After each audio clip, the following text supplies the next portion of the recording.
来自净土的人，讲述子圣法身佛所创造的净土的世界。王静子师姐于2016年往生，享年71岁。她生前是子圣的弟子，往生后到法身佛的净土修行。她也是第一位在人间死亡后能到法身佛净土的现代人。相信一定很多人会对净土感到好奇，例如净土是一个什么样的地方？真的有净土存在吗？如何能够往生净土？我们本次将透过子圣座下的马哈尊者，帮王师姐翻译他在净土的经历。我已经忘记自己叫做王镜子，我现在叫做马丹娜。我现在的装扮就是一位金发少女的外国人模样。其实回想我刚往生的那一刻，我非常害怕，感觉身体一阵疼痛。可是差不多5至6秒钟，我就被一团很犟的光护住全身。刹那间，等我清醒后，已经身处在一个十分美丽的地方，并且看到许多高楼大厦，金沙铺地。我心想，我是死掉了吗？这里到底是什么地方？我女儿从来没有带我来过这里，难道我上天堂了吗？接着，净土的眷属告诉我，这里是紫薇圣人所创造的净土，你是第一位在人间死亡后来到这个净土的人，这里也太漂亮了。我几乎可以说是完全不记得我前一刻才刚刚往生。然后净土的眷属告诉我，你虽然来到这个净土，可是你要认真念咒。我刚到净土的时候，灵体还是我原本又老又丑的70岁模样，不过身体并没有像往生前是露出肠子插着管子的生病模样，我的脚也非常的灵活，可以跑动，就是一个健康的老人，不是生前只能坐在轮椅上，完全只能依赖女儿用轮椅推着我。在净土的高楼大厦里全都是精品店，我心想，我可以进去逛吗？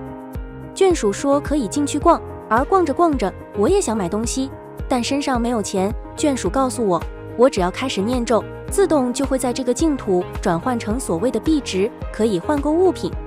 我待在净土一段时间，也不知道过了多久，眷属安排我去住一栋差不多3层楼的别墅，阳光普照，布置着高级沙发。这栋别墅也不是只有我一个人住，还有2位身穿古装的女子也住在这栋别墅里。她们2个是姊妹，是明朝人，一位名叫翠兰，另一位名叫碧花。她们也是因受紫薇圣人的加持而来到净土。我与这2位姐妹结为好友，她们是被嘱咐要带我适应净土环境，而我也在这栋房子里短暂闭关一段时间。闭关期间就是念咒。净土上有很多来来往往的人，每天都会有不同的人来到每家去串门子，有些人是古代人，但他们现在于净土都穿现代的衣服。其实我生前并没有很认真念咒，都是借由紫薇圣人的加持力。我生前有看过子圣，可是当时我看到子圣时，觉得他是一般人，等我到这个净土时，才知道原来净土的一切都是子圣所创造的。翠兰和碧花告诉我，生前没有念咒是不行的，所以必须要在这短时间内努力念咒。因此我在净土也练习禅定和持咒。很神奇的是，在别墅里闭关持咒禅定也没有几天，我又老又丑的灵体开始变年轻。你知道我现在几岁呢？我现在才18岁。我现在的灵体呈现的是白皮肤、金头发，头发烫得超卷，拿一只阳伞，穿蕾丝袜，白色高跟鞋，擦红色口红和桃色粉影，是不是很漂亮？还有，我跟我女儿一样有个特别的习惯，喜欢在头上戴一些特别的发饰，像是绣毛线的小帽子。我持续念咒，就变成这样年轻的外相。在净土的生活有法国香榭大道，还有游艇，各式精品店，包含人间的香奈儿、LV 名牌等。可以说我们在净土逛这些精品店，就像逛自己家的厨房一般，进出自如。只是你能不能佩戴这些名牌，要看你念咒念多少，就是看光气。净土是看光气的，有些店还不能进去，光气不到是进不去的，就很像 BB 卡，你的能量状态就像是一个 BB 卡。因此，如果刚往生送去净土的人还不能马上享受所有净土的设备，需要念咒念到一定能量时，才可以享受到这个店面的服务。如果没有念咒达到一定能量，例如像通常刚到净土的那段时间，都会被安排在高级别墅住宅里面闭关念咒一段时间。我们在净土都是享受着非常好的生活，在人间的时候也没住过如此大的豪宅，以前就算有钱也花不起。在净土的世界，其实没有所谓的佣人，都是眷属在带着我。我现在就到处交朋友，我也常常从净土回来看我女儿。净土的生活很像是去游历世界各国，都可以串门子。我们也会到一些比较古色古香的净土，比如江南、苏州城，就是到处游历，又到法国巴黎、意大利米兰等，像是巴黎的香榭大道，净土上面的所有建筑物都跟人间的一模一样，复制上去，甚至还有跑车。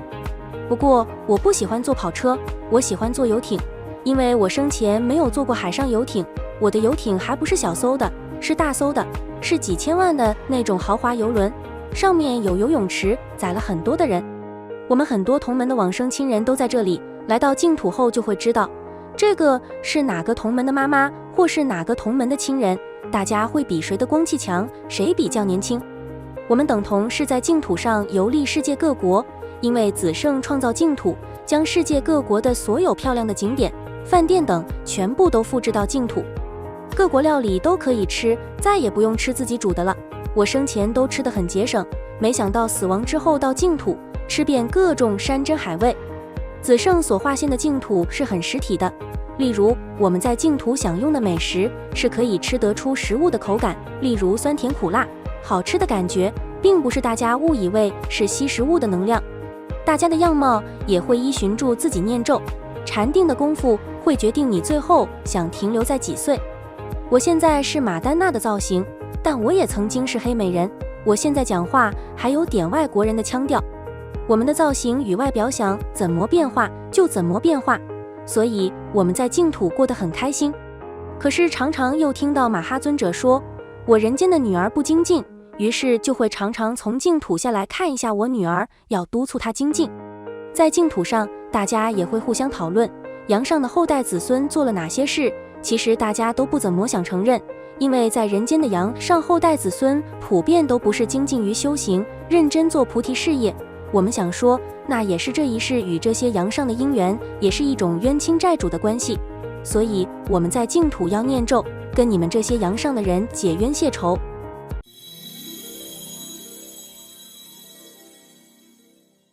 我也借由这次机会，想要告诫我女儿要看开一点。现在愚人兼烦恼钱财，执着房子，但净土上面到处都是房子。希望女儿真的要好好在子圣道场精进念咒，念咒和禅定是很重要的，千万不要等到死后才念咒，且你往生后也不一定能够上来净土。你自己有什么颠倒妄想，我都知道，我现在的能量比你强太多了，我们也有他心通，所以希望女儿不要想那么多不究竟、不切实际的事情。你觉得你的命可以活多长？人的生老病死随时都会发生，最能长久的是在净土，而在净土可以活到什么时候呢？因缘到了，可选择来转世，不过基本上都会一直在净土上面有着磨好的地方，我们住的地方随遇而安，而且也可以住饭店，只是一开始的时候，眷属会安排至属于他们的别墅住宅，去那边持咒，等达到一定的能量。例如想要去住5星级瑞吉酒店、万豪饭店，外国任何一家饭店都可以，每天都可以换不同饭店住，所以这样谁会想去死守一栋房子？此外，希望女儿也不要省东省西，太过节省却将身体弄坏，然后又不持咒，整天去靠那一些很虚无缥缈的物质给你安全感。你们的很多的祖先灵、冤亲债主、往生者，有些都在净土上面，大家都各自游历世界各国。像我最近是在夏威夷，所以我叫马丹娜，坐着游艇在海上吹风，享受游艇设备，真的很悠哉。可是我还是会从净土回来看看女儿，其实我是又不太想下来，因为我每次下来看到你我就会摇头，可是若不下来叮咛你，会被大黑天马哈嘎拉提醒莫去提醒阳上的后代子孙，你都看不到旁边有灵界。如果你真的有怕的话，就不会老是颠倒妄想。此外，你很容易被人家骗，不要再相信那些狐朋狗友，那都是要骗你钱的。你现在能留住的，是因为你过去世有累积一些福报，以及因为你有来到子圣道场，才有办法守住那些财产，不然早就被骗光了，可能不仅被骗光，还可能也活不到现在。因为你很容易被人家诱拐欺骗，而且脑袋从来也没正常过，幸好是来到子圣道场才有办法正常。还好你有常常做布施的功德，对子圣做广大的供养。虽然你其他方面做得不好，但这一方面是唯一我可以站得住脚，也是当时你跟我有这样宿世的因缘。所以我在人世生病时，你会推我到处去给子圣加持，常常用我的名义去做功德主。所以当我上净土时，净土的眷属告诉我，你是人间第一个人类上来净土的，我也很感谢你。但我最感谢的就是紫薇圣人。非常感谢马哈尊者为我翻译母亲对我的叮咛。母亲在净土过得好，我就放心了。自己为何会烦恼钱财，是因为现在通膨严重，才起了烦恼。你的钱财是够用的，不要再想那些有的没的。现在反而要好好的学习用于制作视频的软体，协助子圣透过视频传播福音，这才是重点。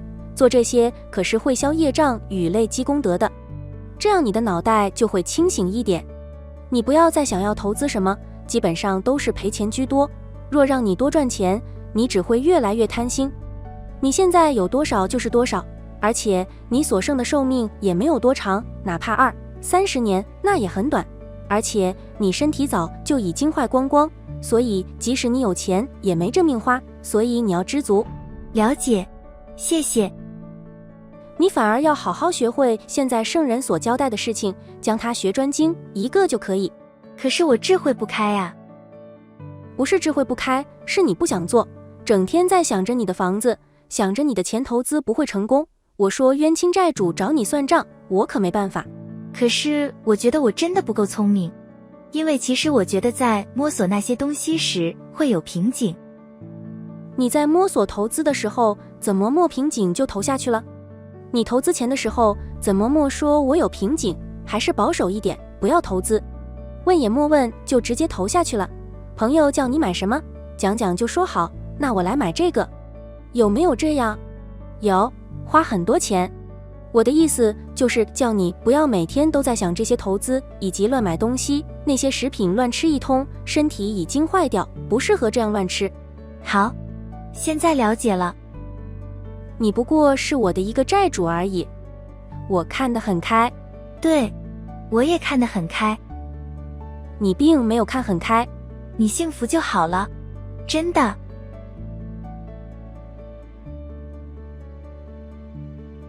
在净土的生活，简直就像人间的度假，没有任何的烦恼，也没有钱的问题，也没有小孩顾家庭，也没有女儿所担心的通膨问题，只有咒有没有念够的问题与禅定时间长不长的问题。然后在净土上，如果咒念不够是很明显的，因为走在净土上，全部人都知道你现在的能量与光气只有几%，百分比是多少，就是说光气会不一样。然后如果上去净土又老又丑，代表可能刚往生，需要去闭关持咒。但如果闭关出来能量不够高，可能就是没有好好念咒，念太少，离目标还很远。其实我们死亡之后，我们在净土上的个性也不太一样。以前我可能很啰嗦，什么都不太敢吃，我现在简直就是放风，就是很自在，这也是持咒修行对我的改变。我没想到死亡之后还可以改变累劫的习气，在净土上等同是一个很大的净化磁场。当时刚往生的时候，虽然还是老人家的样子，可是一到净土，全身是非常舒畅的，感觉整天好像泡到一个 SPA 室。净土的空气很像是在深山里的滤净器，全身细胞感觉像是重生了。子圣加持的净土发着强烈的光，每一位被接引到净土的往生者每天都在补充能量，而且他们是可以来去自如的，所以他们会感叹，为什么你们这些世间的人都不愿意念咒，真的非得要去一趟净土才会知道。可是问题，你们能不能上去净土又是一回事。你们身边有很多祖先灵，不能上去净土是因为业力的牵绊以及功德不到，持咒也持不够多，没有累积很大的功德，是没有办法进入净土的。